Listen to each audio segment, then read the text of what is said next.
wa damu, halafu wale wanyama, yani samaki, nyangumi, samaki wote, meli zinazotembea mle zikaharibika zote.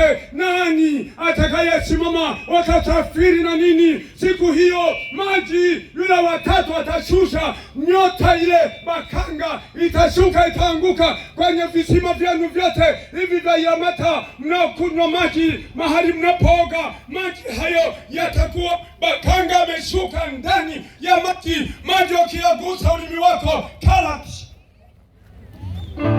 Cheza Mungu.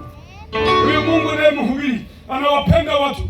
Ndio maana niko siku 7 mahali hapa, lakini watu wanaona kama ninacheza. Subiri, mke wa Ruth alikuwa anaona kwamba kama ni mchezo. Malaika mmoja akasema usiangalie nyuma. Alipoangalia nguzo ya chumvi mpaka leo, mimi nimekwambia hata jana, nimeshuhudia kumwona. Sio ninasoma kwenye Biblia. Wewe nini? Habari ya malaika watatu ndiye atakayeshughulikia kila sehemu.